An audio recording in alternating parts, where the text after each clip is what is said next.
안녕하십니까. 방금 소개받은 한국포장재 재활용사업 공제조합의 김성태입니다.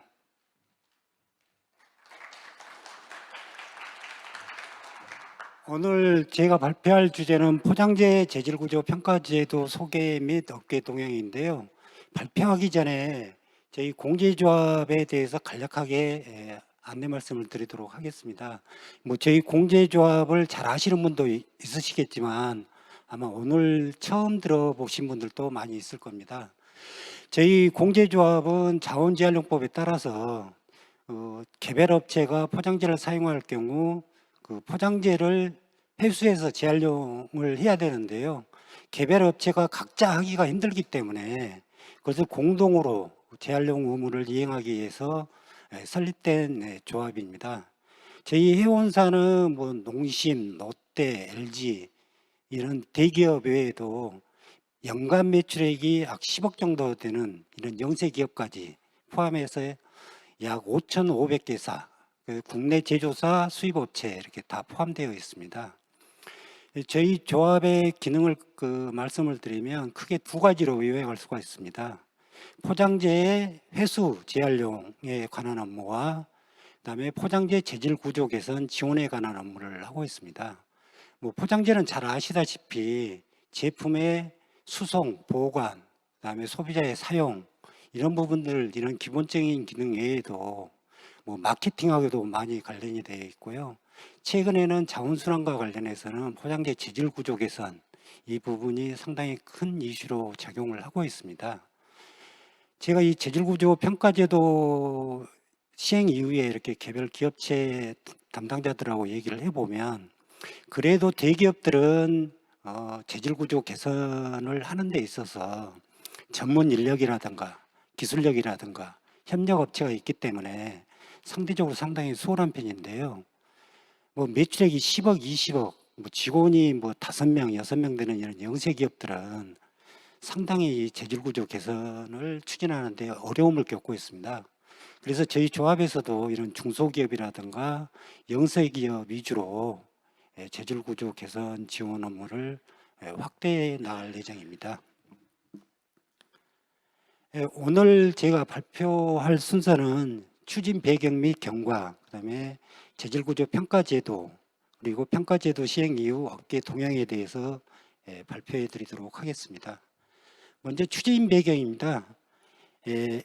이 포장재 재질 구조 평가 제도가 19년도부터 시행이 되었는데요. 그 전에는 재질 구조 개선을 촉진할 수 있는 제도가 미비했습니다. 이에 따라서 관련 제도의 실효성을 확보하고자 이 제도가 추진이 되었습니다.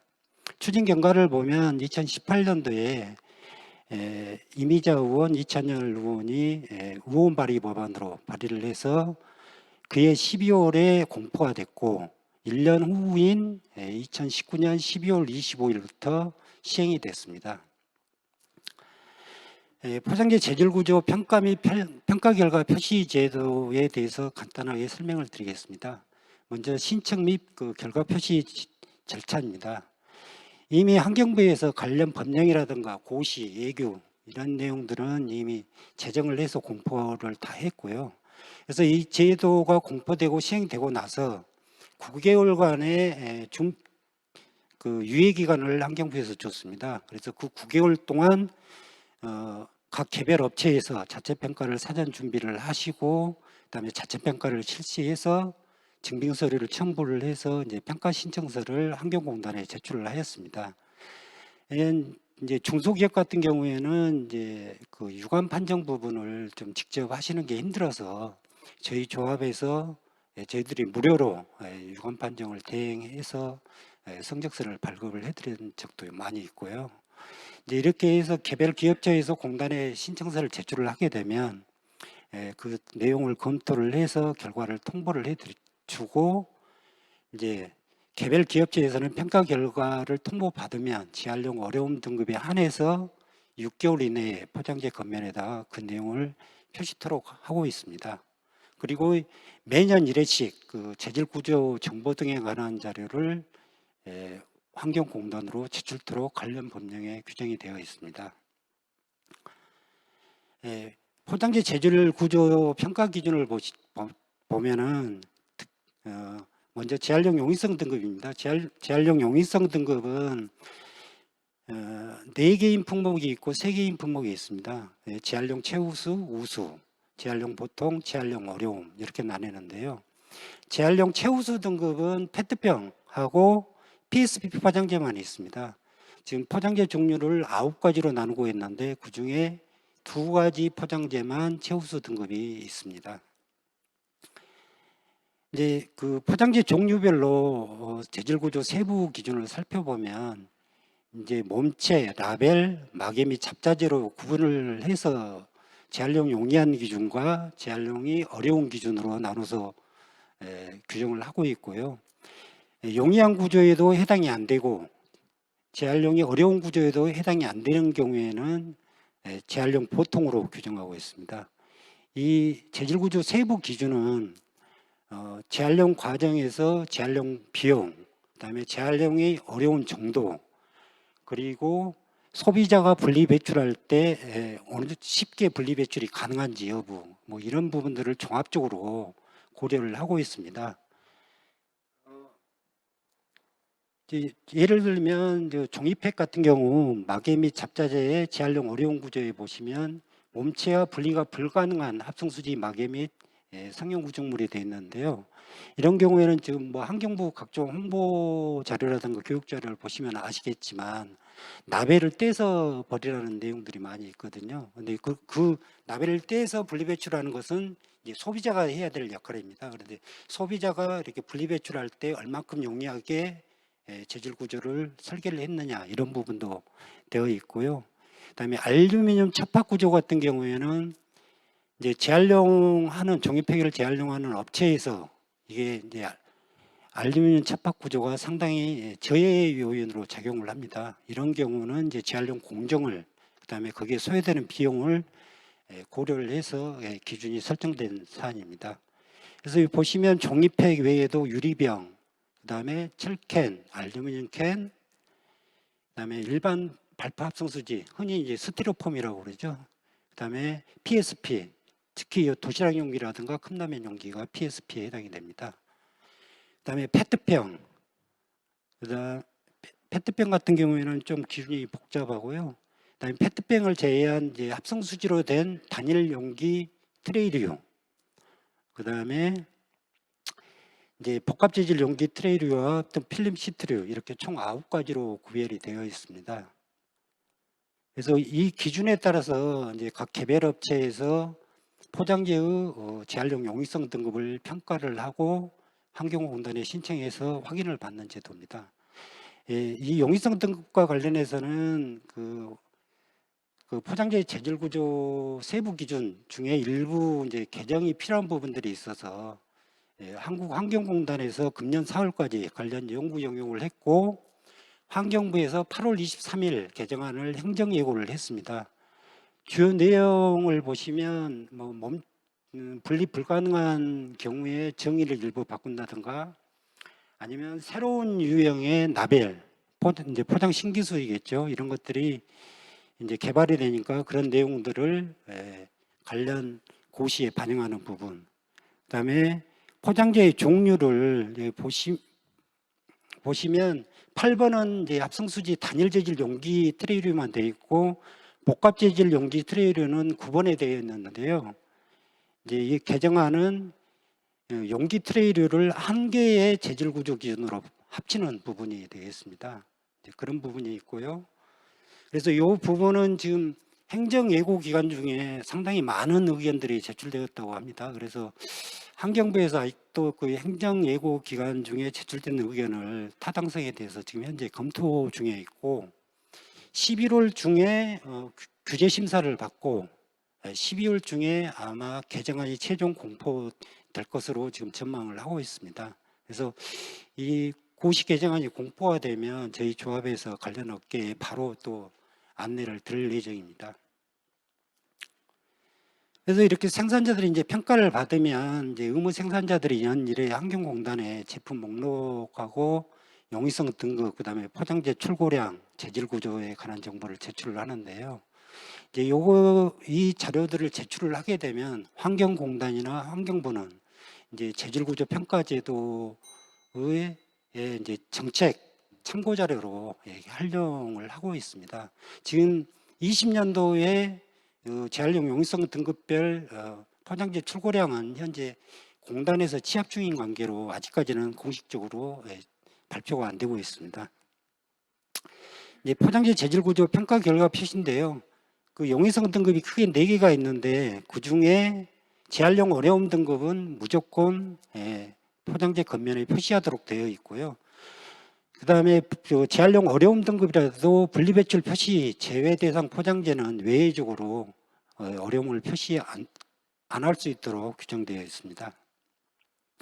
그 다음에 멸균팩이라든가 이런 재질 구조 개선을 바꾸게 되면 제품 기능상 문제가 발생하는 경우 멸균팩, 과실주, 위스키, 포장에 사용한 유리병도 표시 면제 대상으로 되어 있습니다. 표시 시기는 이제 평가 결과서를 받은 시점으로부터 원칙적으로 6개월이고요. 9개월간 연기 신청을 할 수 있습니다. 그래서 이 제도가 시행되고 나서 이제 이 9개월 연기 신청한 기간까지 포함하면 금년 12월 말부터는 재활용 어려움 등급의 포장재는 모두 포장재 겉면에 재활용 어려움이라는 내용을 표시토록 그렇게 되어 있습니다. 이제 표시 방법 및 위치 이런 부분들은 참고를 하시면 될 것 같고요. 포장재 재질 구조 현황하고 재질 구조 개선 활성화와 관련해서 저희 조합에서 추진했던 내용을 간략하게 말씀을 드리겠습니다. 포장재 재질 구조 현황을 보면 금년 7월 31일 기준으로 평가 결과서 기준입니다. 아직도 재활용 어려움 등급이 40.5% 정도를 차지를 하고 있습니다. 그래서 이 재질 구조 개선을 활성화하기 위해서 저희 조합에서는 포장재 재활용성에 따른 분담금 차등화를 현재 시행을 하고 있고요. 금년도에는 페트병 포장재를 시행을 하고 있습니다. 그래서 재활용 어려움 등급은 분담금을 할증을 하고 최우수 등급은 그 할증 재원을 가지고 인센티브를 지급하는 제도입니다. 그래서 내년도에는 그 할증 재원을 가지고 최우수 등급 포장재를 사용하는 업체에 인센티브를 지급할 예정입니다.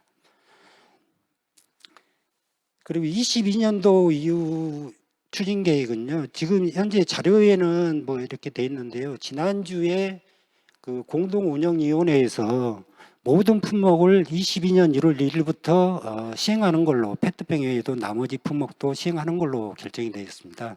할증 비율은 10%에서 20% 정도 이렇게 품목마다 좀 약간의 차이가 있고요. 그 차이가 있는 이유는 각 그 포장재 종류별로 재활용 공정이라든가 소요되는 비용, 그다음에 어려움 등급이 차지하는 가중치 이런 부분들이 다 차이가 납니다. 그런 부분들을 종합적으로 고려를 해서 10%에서 20%까지 이렇게 할증을 하도록 최근에 결정이 되었습니다. 저희 조합에서는 그 의무 생산자 대상 포장재 재질 구조 개선 컨설팅 사업을 했습니다. 금년 7월부터 11월까지 컨설팅 희망 22개사를 대상으로 컨설팅을 추진을 했고요.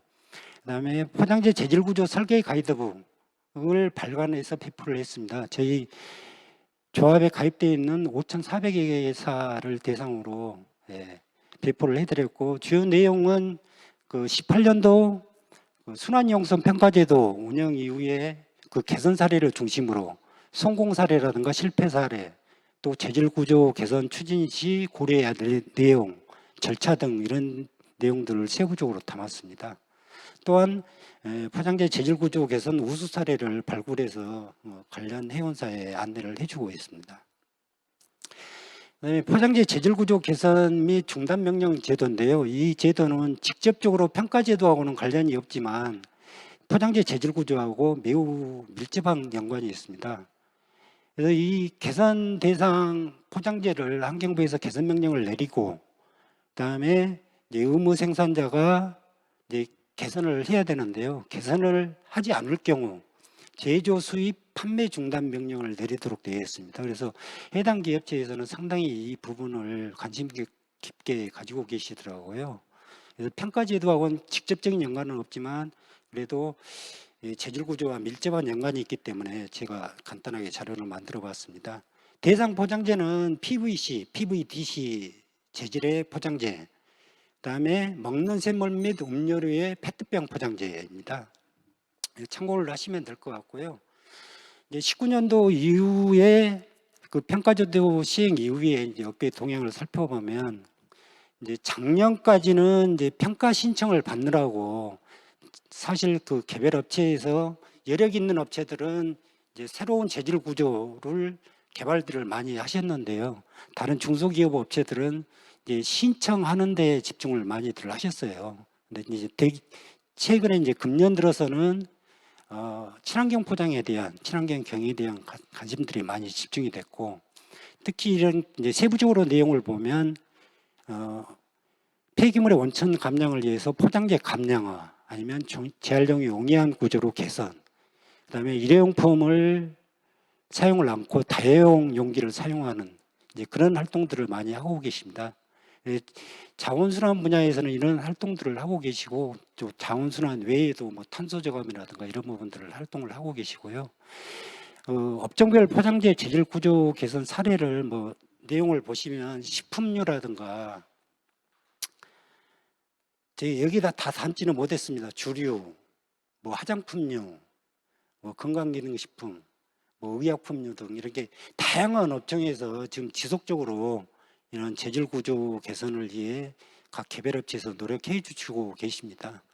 저희 조합에서도 이렇게 그 각 개별업체에서 이렇게 재질 구조 개선하실 때 최대한 도움을 드릴 수 있도록 노력하겠습니다. 이상으로 발표를 마치도록 하겠습니다. 네,